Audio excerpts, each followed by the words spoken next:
राष्ट्रीय रामा गौ भक्त आयोग की स्थापना करने की घोषणा करती है। यह भक्त आयोग डीएनए जांच द्वारा देश में विद्यमान सभी रामा गौ की पहचान कर उनके पंजीकरण और सम्मान सहित संरक्षण की दिशा में आगे बढ़ेगा। यह गौ संसद आगामी 9 संवत्सर को गौ संवत्सर घोषित करते हुए इसी संवत्सर में रामा गौ की प्रतिष्ठा का विशेष विधान अर्थात प्रोटोकॉल सुनिश्चित करने का संकल्प लेती है।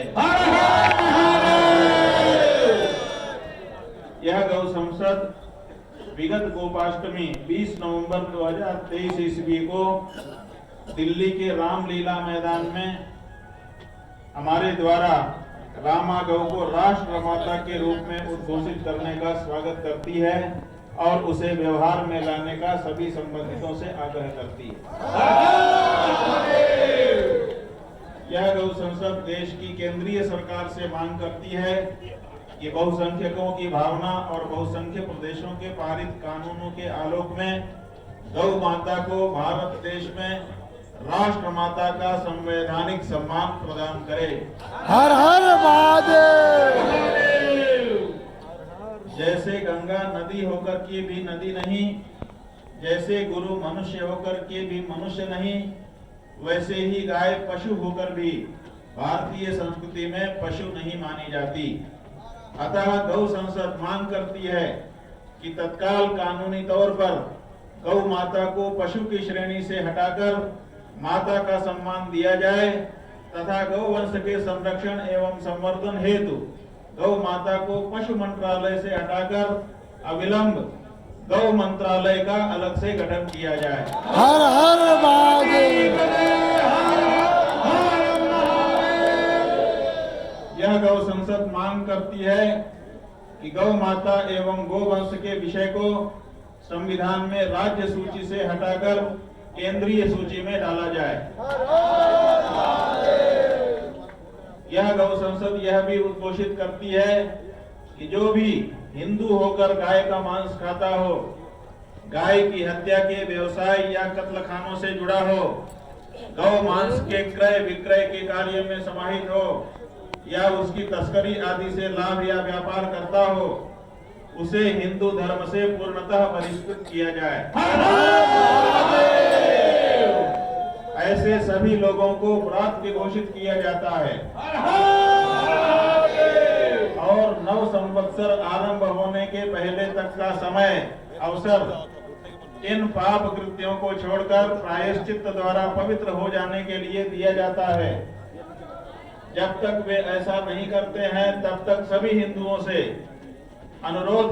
अनुरोधात्मक धर्मादेश के द्वारा अनुरोध किया जाता है कि जब तक गोवध से विरत होकर ऐसे लोग प्रायश्चित न कर लें तब तक सर्वसाधारण हिंदूजन न तो ऐसे लोगों के धार्मिक अनुष्ठानों में जाएं और न ही इनको अपने धार्मिक अनुष्ठानों में बुलाएं, इनके साथ भोज भात वैवाहिक आदि संबंध न करें।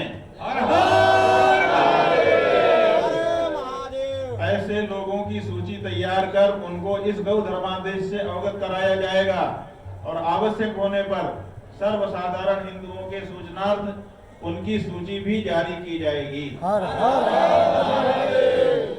दिए गए अवसर के बाद भी जो विरत न होंगे उन्हें कारण बताओ नोटिस जारी किया जाएगा कि वे 30 दिन के अंदर बताएं कि गोवध में संलिप्त होने के कारण उन्हें हिंदू धर्म से क्यों न बहिष्कृत कर दिया जाए और उनके कारण बताने अथवा न बताने पर राष्ट्रीय रामा गौ भक्त आयोग उनके स्थायी बहिष्कार का धर्मादेश जारी करेगा। यह गौ संसद स्पष्ट करती है कि शास्त्रों के अनुसार गो हत्या महापाप है। गो हत्यारे व्यक्ति या संस्थाओं का सहयोग और समर्थन करने वाला भी गो हत्या के पाप का भागी होता है। सरकार बनाकर गो हत्या करने वाले राजनीतिक दलों को वोट देना भी मतदाता को गो हत्या का पाप लगाता है। अतः समस्त सनातनी हिंदुओं को गौ धर्मादेश द्वारा आदेशित किया जाता है कि वे उन्हीं राजनीतिक दलों को वोट दें जिन्होंने शपथ पत्र द्वारा स्पष्ट सार्वजनिक उद्घोष कर दिया हो कि सरकार बनाते ही पहला निर्णय रामा गौ के सम्मान और अभयदान का करेंगे। यह गौ संसद उद्घोष करती है कि हम गौ भक्त हिंदू रामा गौ को राष्ट्र माता का सम्मान दिलवाकर राष्ट्र माता रामा का पवित्र दूध लेकर अयोध्या जाएंगे और रामलला विराजमान को रामा दुग्धामृत का भोग लगाएंगे।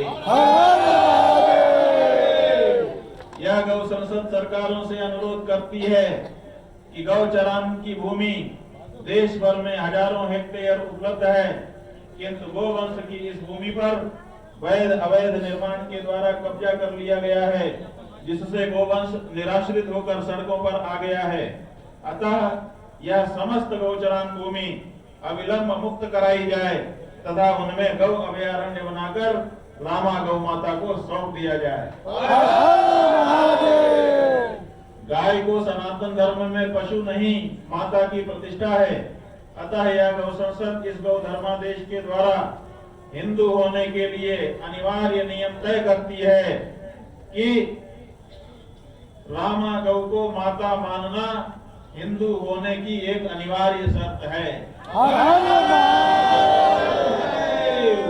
गौ संसद ने अनुभव किया है कि प्रयाग के कल्पवास के नियम में गौग्रास के नियम है, जिस कारण समस्त तीर्थ क्षेत्रों में कल्पवास के समय गौ माता के लिए गौग्रास हेतु हजारों क्विंटल रोटी और अनाज एकत्रित होता है, किंतु इन तीर्थ क्षेत्रों में गायों के उपलब्ध न होने के कारण यह गौग्रास कचरे में नष्ट हो जाता है। इस हेतु गौ संसद मांग करती है कि आगामी कुंभ मेला क्षेत्र में सभी सेक्टरों में एक एक गौधाम अवश्य स्थापित हो,